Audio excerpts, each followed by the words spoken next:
Hey Carina, how you doing? Good, how are you? Not too bad. So, what I'm going to do today, I'm just going to ask you a bunch of questions about your experience in OP, and if you just want to share whatever you'd like to, I know people just want to hear from someone who's gone through this and is better and is doing the thing they love. So, let's just jump in. Why don't you start by just letting us know how this all started for you?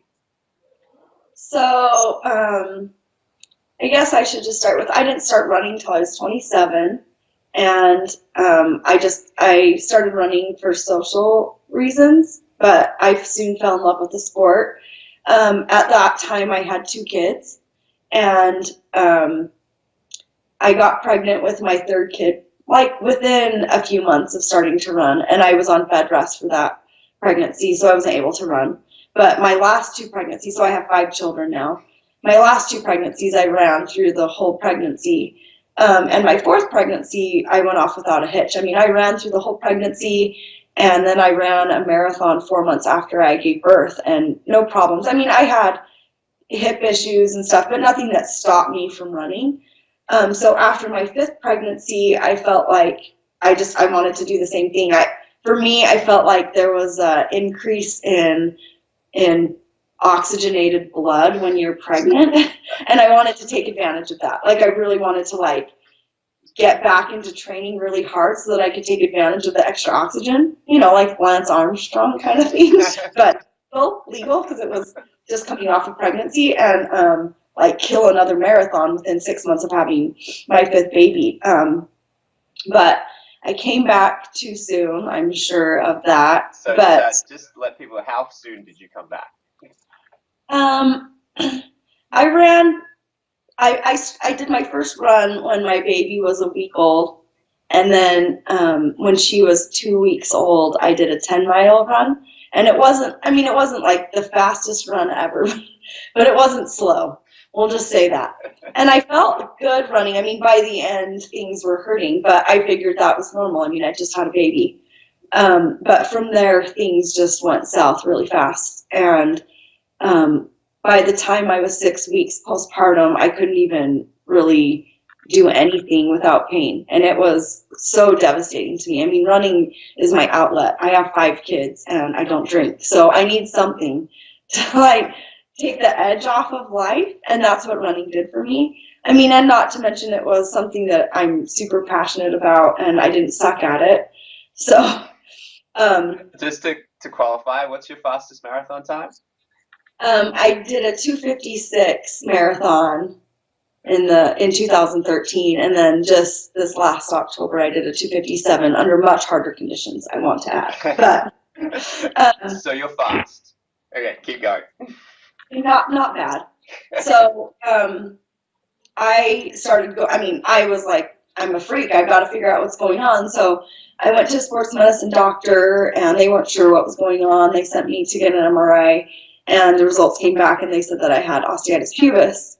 I'd never even heard of it, so of course I start Googling it, and the things that are coming up are not making me very happy because, I mean, it was like one bad experience after another, and people were saying that they've been dealing with it for 2 years or 5 years.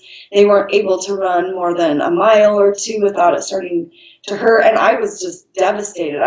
And when I went back to see the sports medicine doctor, and he basically said you need to take 9 months off at a minimum, and you may never recover from this.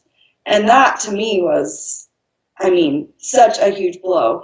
And then add postpartum hormone emotion to that, and I was like, I don't want to say non-functional, but I was bad. I mean, I cried all the time. I had no outlet, and I just didn't know what to do. Um, so I started seeing physical therapists. I mean, I was doing everything, and they all said the same thing, strengthen your glutes, strengthen your core, strengthen your glutes, strengthen your core. So I mean, I'm killing it on the abs. I'm trying to get my butt stronger, but nothing was taking the pain away. I mean, if anything, I felt like it was getting worse because I was losing all of my muscle because I wasn't able to be active like I wanted to be.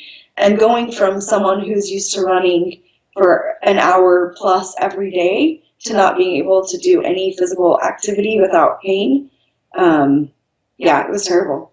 So I don't know. How far do you want me to go No, into this? keep going. Keep going. This is great. So, I mean, I tried everything. I found several doctors, and all of them kind of had the same prognosis. You know, you just need to take time off. I went to hip and pelvic health specialists. I went to an orthopedic surgeon, and they all came back with, yeah, you have osteitis pubis, and the only thing you know what to do for that is to rest. So I'm Googling more, and I come across the PRP injections, and I think, well, I mean, at this point, I'm willing to try anything. So I found a doctor. There's not very many around where I live that do the PRP stem cell injections. And I did that and thinking, you know, that's going to cure me in 6 weeks. I'll be fine. And, you know, the doctor said, well, it could take more than one round. I mean, these are expensive treatments. So I did the first one thinking, great, wait 6 weeks. I'm not feeling any better. Every time I try to exercise, usually while I was doing the exercise, I'd be okay. It was after that I would start to just feel so much pain. And especially at night, like when I was sleeping at night, I don't know what it was, but it was just the aching and like sharp pain shooting. And so I mean, it was disrupting every aspect of my life. But so I did another round of PRP injections with this doctor, hoping that that would fix it. And still 2-3 months out, not feeling the relief that I was hoping for, and still not able to run. I got super desperate, and I'd come across this Australian physical therapy website that had said, you know, like, we kick osteitis pubis in the butt, and we eat osteitis pubis for breakfast. And I'm thinking, right, but how is that going to help me? I mean, I live in America, they're in Australia, but it had finally gotten to the point where I didn't care. Like, which doctor, whatever. I mean, these people actually had heard of osteitis pubis, and they said they had, like, a cure for it, where everybody else I talked to was kind of like, well, you're just going to have to rest. So that's when I emailed and got a response from Jason, and we set up an appointment, and it was just so hopeful. Like, I hadn't felt that kind of hope from anyone else that I'd talked to, because he was like, yeah, I mean, I've done this before. I've helped tons of people get over this osteitis pubis, and, you know, yeah, we'll get you better. And I hadn't had anyone say that to me, you know. It was in a short time period relatively to what I'd been told. It was an 8 to 12 week process, where before I'd been told 9 months, 2 years, 5 years, never, you know. I mean, so that to me was like, yeah, I mean, I've got a timeline now, and I can do this. So. Okay. Awesome. So you read the website, right? What was your first initial reaction? I don't remember saying we eat osteitis pubis. Did I write that? I swear it said we eat osteitis pubis for breakfast. No, Matt must have wrote that. There's no way I would have written something like that.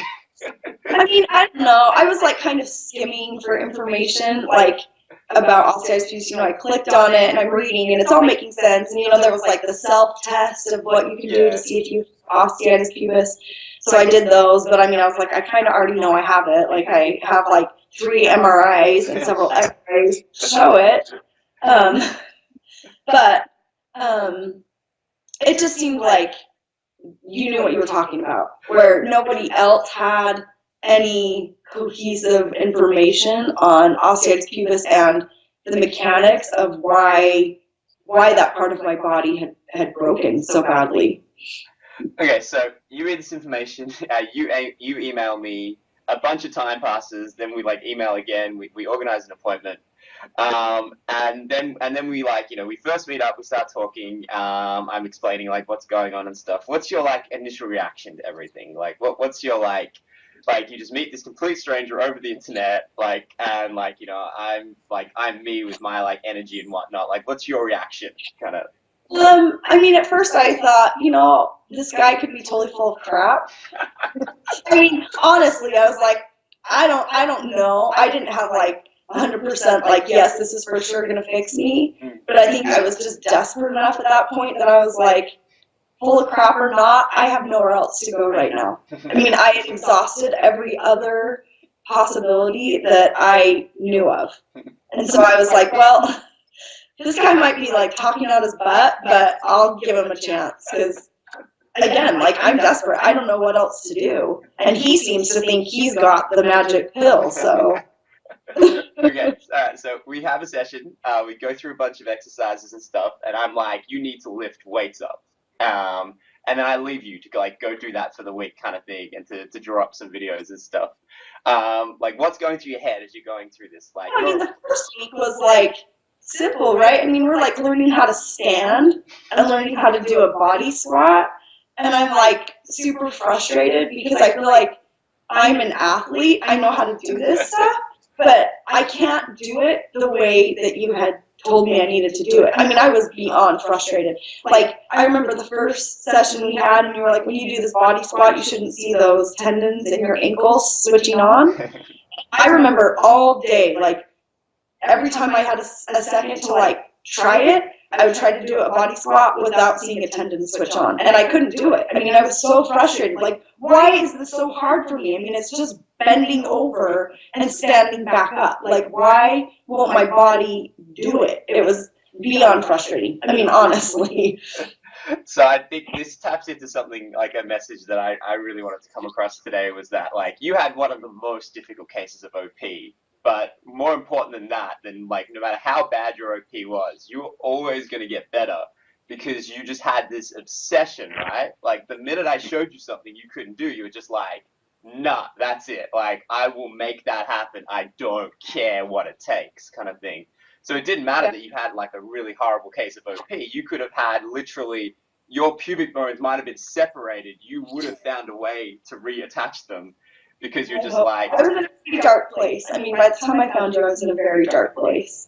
Well, I only knew you from that point on, but it was like, no, I will make that happen. If you say I need that, those toes need to be on the ground, I will find a way to keep those toes on the ground. And it came down to what's going to get me running again, right? I mean, obviously, I'm kind of obsessed with it, so if you're telling me I have to do a squat like that to be able to run, I'm going to figure out how to do that stinking squat.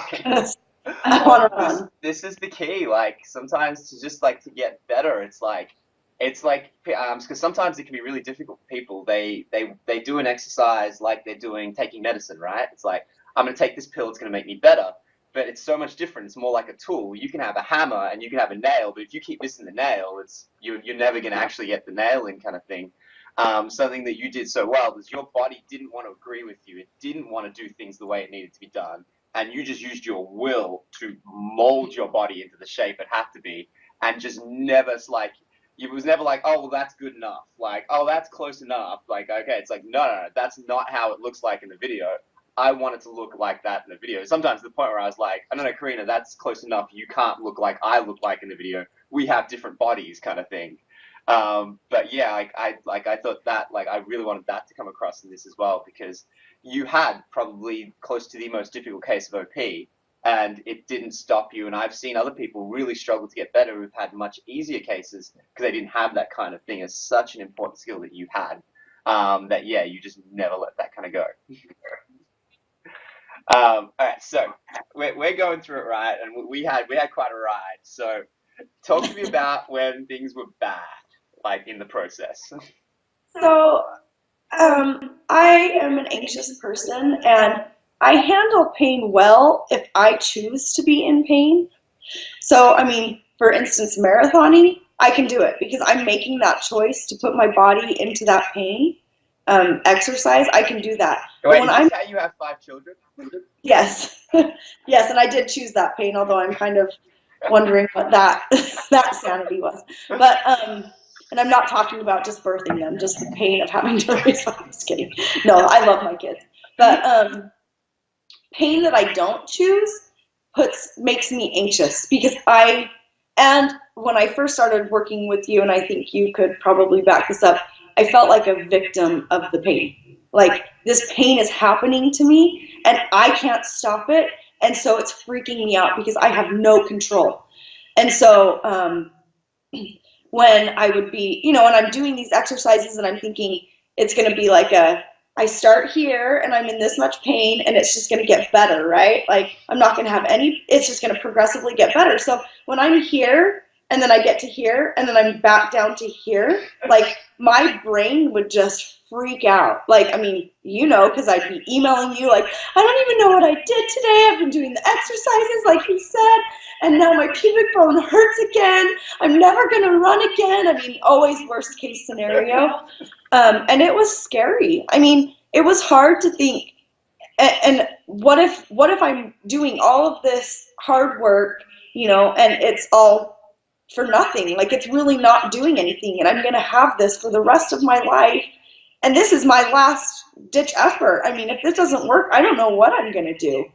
So, I mean, yeah, like, it was really difficult to still have pain, and it would sometimes be just as bad as it was in the beginning for those first, probably for the first month that we worked together. I would do things, but I mean, I was pushing myself, probably doing things that I shouldn't have been doing for the level that my body was at.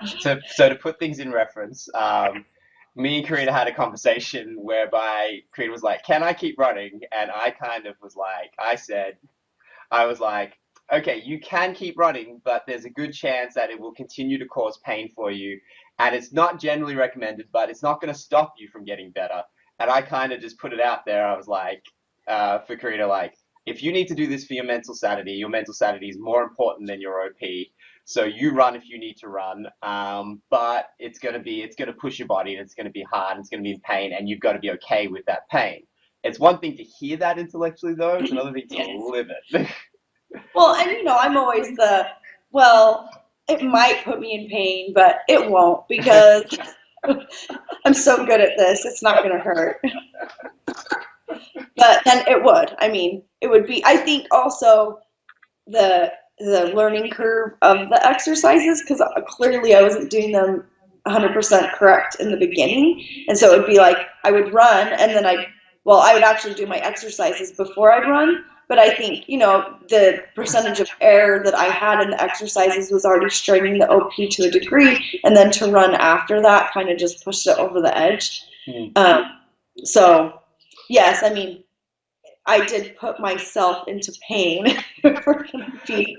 I honestly think that wasn't a bad thing, because you put on a really good point that I also wanted to get across. Was like, you started as this, like, there's this great mystery of OP and this great mystery of pain that was literally like gnawing your brain apart, because there was this why without an answer. And in the process of it, you were like, all right, well, I'm choosing to run and choose to be in pain. And then, and the process of being like, oh, I'm in pain, this is horrible, and it's horrible. And every conversation we would have, you just seem to be able to go, okay, I understand another thing now. Oh, okay, I'm going to go into frog pose and release that, and that makes it feel a little bit better. And it was like, yeah, you threw yourself in pain, but every time you did, it's like you got stronger because of it. You always like, I don't know if you remember this email that you sent me, because I mean, I'd been freaking out, and I know you took a lot of time, but to explain OP and pain. I mean, I had never understood chronic pain before, and how once those pain nerves are firing, you've created that pattern in your brain, so they're just going to keep firing, even if what you do isn't really that damaging to your pubic bone, because that pain pattern is already there. It's going to put you in pain if you're off even, a tiniest millimeter of anything is going to set you off into 100% pain, even though it really should be a 2% pain, because that's what your body is trying to fix right now. And understanding, I think, that pain cycle, the chronic pain cycle, helped a ton, because I was like, oh, I mean, I didn't hurt it that bad, and explaining, like, okay, like, what's the worst that could have happened? I mean, it didn't tear apart. You know what I mean? Like, it's not that broken. I mean, I can still walk, I can still do things. It just hurts, but that's irrational pain. That's not real pain. Well, it was such an interesting process to watch you work your way through that, from a place where it's like, I don't know what's happening, I don't get this, to oh, hey, I'm in control of this. This is my body. I will, like, decide how I react to this pain, and what my, like, how it's going to define what I do today, and whether I'm going to run or not. And it's like, and there was just like a certain point where I think for me, you just drew a line. You went, I can feel my glutes when I'm running. So therefore, I can't be putting that much pressure on my pubic bone. And it was from that point on where you were just like, oh, it hurt a little bit, yeah, whatever. Like, Yeah, I'm good. Yeah. I think one of my favorite things about going through this process is that I don't feel like a victim. Not that things don't hurt. I mean, I'm pushing my body all the time, but when things hurt now, I don't feel like a victim, and I feel like I have the tools to make it better. Like, I don't have to be a victim to injuries anymore. Like, it's not something that just happened to me. There is a reason that my body's doing this, and I need to figure it out and fix it. Instead of before, I mean, I've had my fair share of running injuries. You know, I mean, You've before had hundreds of injuries. Yeah, no, I mean, I was running a lot, and it was like bursitis in my hips. I had shin splints. I'd had stress fractures. You know, you name it, I'd had it. And I always felt like a victim. When this happened to me, my world came crashing down. I didn't know what to do. It was always this, I have to take all this time off and just wait for it to get better. And I just would hope that it would not happen again. You know, like I had no control over it. That's how I felt. Like it was just, I was a victim of an injury, or I was a victim of the pain.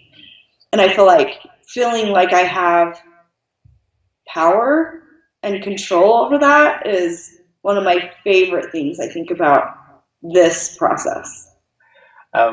So we've done some really, really interesting like stuff, and like working on exercises and stuff. And so Carina's gotten really, really good at it, and has learned to kind of teach people stuff herself.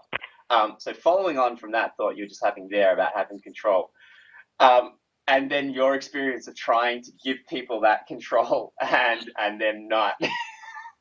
That look is priceless. No, it's because it's so frustrating to me. I feel like some people. Oh, wait, 1 sec. So if you're gonna wait on that. So if you're telling people who have OP right now and they want to get better, and just the same way as you try to help people with other problems and stuff, like what's the thing you want to like put into their brain right now to make sure that they get better? Go. You have to want to get better. Like Jason can't do it for you. I can't do it for you.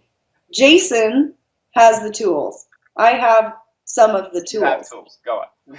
Yes, but if you don't want it, it's not going to happen. I can't do it for you. Believe me, I wish I could. I wish that I could just nail these exercises for you. I wish I could get up and do the exercises 20 minutes a day. I wish I could send the videos for you so that we could correct it and make the exercise what it's supposed to be. But it's not me. It's not Jason. It has to be you. And that's the thing that has been so frustrating to me, where I'm like, do you just want to be in pain? And I've come to the conclusion that I think some people just want to have an excuse, and they want to be in pain because they don't want to do the work that it takes to get out of pain, because it's not easy. It's work, but it's worth it. I mean, unless you want to be in pain. It's incredible, and it's difficult because everyone's coming from a different place, right? And you're finding this out now when you work with people. People are coming from these different places with these different histories and this different like interactions with their body that they've had their whole lives. Like some people's parents, told them to fear their body. If something hurt, you stop. If you get a cut, you cry. And so you have all these different people coming together. But no matter where you come from, and as much as sympathy, and I always have sympathy and empathy for people and where they're coming from. I hate when people are in pain, and I hate it when I feel like if you come to me and you're willing to do this program, you've got to be kind of desperate, because it's not a one-shot fix. I mean, this is a program that takes time, and it's mentally it's physically exhausting, but I would say more so mentally exhausting than anything else. And it's funny, right? Because that's the thing about it is, as much sympathy and empathy that I always have for people, and I try to think at the end of the day, some people can do it for 10 minutes a day, and I've seen it. They get better. It's just that easy for them. And then for some people, it's like they got to go for an hour, 2 hours, like yourself. You got to push it. It's like, it's not fair. There's nothing about OP is fair. But that's just reality. It's like, if that's what your body needs. When I first started, I was doing, like the 3 basic exercises I had, like 5 times a day. Because my body would get out of alignment that quickly. I mean, And so that was the only thing I knew to do when I was feeling pain, was to come down and do some deadlifts, or, once we got into split leg deadlifts, and those were the things that helped me. But I would have to do them a lot. It wasn't just like one time I'd come down and do 10 minutes. I mean, it was like 5 times a day. Well, and the thing that I always come back to and smile when I think about what you went through is that you had one of the worst cases of OP, like such like significant OP. You have 5 children, and you still were like, all right, now I'm gonna fix this. Like, like there's always it's always hard. Like everyone's situation is hard for them, kind of thing. But it was like you were always like, no, I'm gonna fix this. It's gonna happen. If I gotta get down there 5 times a day, I'll do it. Like it at that point where you were like, I'm not putting up with this, I'm not being a victim to this, was the point where even when things didn't make sense or you couldn't figure stuff out, it was always like you were going to get better because you would always figure it out. How many videos did I send you with like my 3-year-old doing what I'm doing? Their form was pretty good. They learn fast. They don't have those cement brain patterns like we do, right? All right, last question.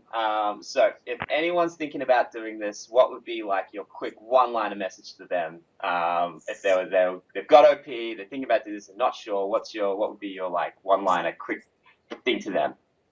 Just do it. What do you have to lose? Awesome.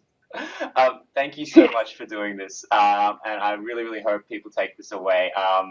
I guess it's hard to explain as you go through this process with people, but like people get really dear to you because you see them all the time and stuff. And Carina is very dear to me just because of what she went through and how much time and effort and just, we went through a lot together. So yeah, hopefully you guys, if you're watching this all the way to the end, you take a lot from it. And you can get better because she did it. But yeah, thank you so much. If I did, you can. Awesome. Yeah.